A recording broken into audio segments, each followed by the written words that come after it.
Whenever the economy stumbles, a lot of people in Washington argue that government spending should be increased in order to inject money into the economy.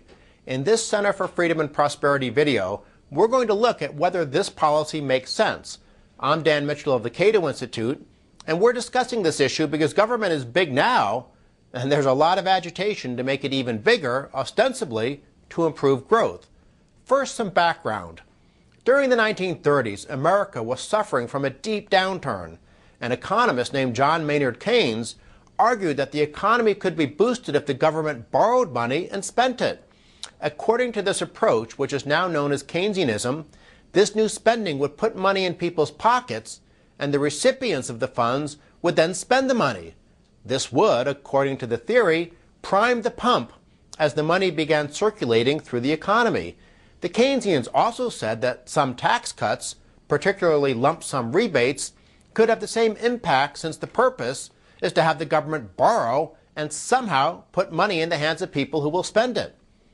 So is this the right recipe to boost a flagging economy? Let's first look at whether Keynesianism makes sense from a theoretical perspective and then look at the real-world evidence.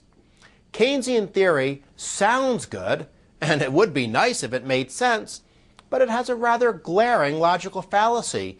It overlooks the fact that, in the real world, government can't inject money into the economy without first taking money out of the economy. More specifically, the theory only looks at one half of the equation, the part where government puts money in the economy's right pocket. But where does the government get that money? It borrows it, which means it comes out of the economy's left pocket.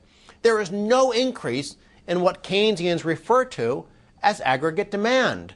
Keynesianism doesn't boost national income, it merely redistributes it. The pie is sliced differently, but it's not any bigger. The people who lend the money to government generally are not the same people who get money in their pockets because of the new spending or tax rebates, but that's not important. The Keynesian theory is based on the notion that there will be an increase in overall available cash. Yet that clearly is not the case. Some advocates of this theory get a bit more creative and say that Keynesianism works because it increases consumer spending rather than the money sitting idle. But money that is unspent by consumers does not sit idle. It winds up in the banking system someplace and is used to finance investment spending. The really clever Keynesians then respond by saying people won't lend and borrow in a weak economy. But in that type of dismal economic environment, people are so fearful that they try to increase their savings, so the bulk of any so-called stimulus winds up in the banking system anyway. Before shifting from theory to evidence, we should quickly note that government could finance stimulus spending by printing money rather than borrowing. Thankfully, that option doesn't seem to be on the table, since almost all politicians now realize that it would be foolish to mimic the disastrous inflationary policies of basket case economies such as Argentina and Zimbabwe. Looking now at the real-world evidence, it's even more clear that Keynesianism is a failure. Let's go back to the Great Depression. In his 4 years, Herbert Hoover was a poster boy for statism. He increased taxes dramatically, including a boost in the top tax rate from 25% to 63%.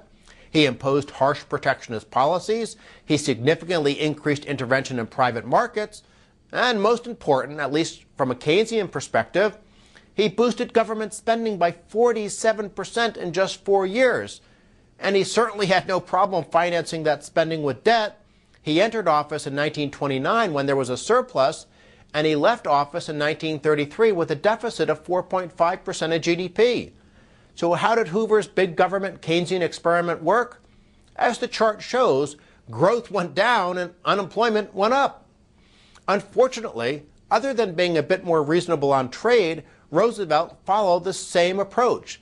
The top tax rate was boosted to 79%, and government intervention became more pervasive. Government spending, of course, skyrocketed, rising by 106% between 1933 and 1940. But this big government approach didn't work for Roosevelt any better than it did for Hoover.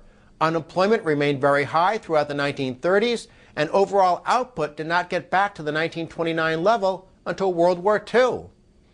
Other Keynesian episodes generated similarly dismal results. though fortunately never as bad as the Great Depression. Gerald Ford did a Keynesian stimulus focused on tax rebates in the mid-1970s. The economy did not improve, but why would it?